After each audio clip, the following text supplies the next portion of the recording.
ইয়েমেনের বিদ্রোহী গোষ্ঠী হুতিদের নিশানা করে হামলা চালিয়েছে মার্কিন ব্রিটিশ জোট। এতে অন্তত 11 জন নিহত হয়েছেন। এ সময় আহত হয়েছেন আরো 14 জন।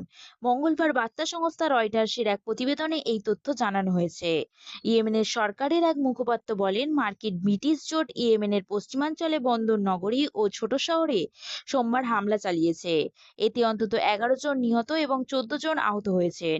দেশটির বিদ্রোহী গোষ্ঠী হুতিদের পরিচালিত আল মাসিরাহ টিভির প্রতিবেদনে বলা হয়েছে, ইয়েমেনে অন্তত 17টি বিমান হামলা চালানো হয়েছে।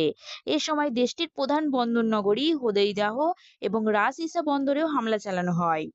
এর আগে গত 6ই মার্চ ব্রিটিশ ও মার্কিন কর্মকর্তাদের বরাতে আল জাজিরার প্রতিবেদনে বলা হয়, এডেন উপসাগরের একটি বাণিজ্যিক জাহাজে ইয়েমেনের সশস্ত্র হুতি বিদ্রোহীরা ক্ষেপণাস্ত্র হামলায় 2টি নাবিক নিহত হয়েছে।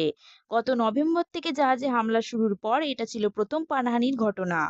এর আগে গত 2রা মার্চ আল জাজিরা জানায়, ইয়েমেনের বিদ্রোহী গোষ্ঠী হুতি বিদ্রোহীদের ক্ষেপণাস্ত্র হামলায় ক্ষতিগ্রস্ত একটি ব্রিটিশ কার্গো জাহাজ লোহিত সাগরে ডুবে যায়।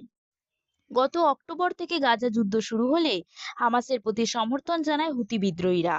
তাদের সমর্থনের অংশ হিসেবে নভেম্বর থেকে লোহিত সাগরে ইসরায়েলগামী ও ইসরায়েল সংশ্লিষ্ট বিভিন্ন জাহাজে হামলা করে আসছে তারা।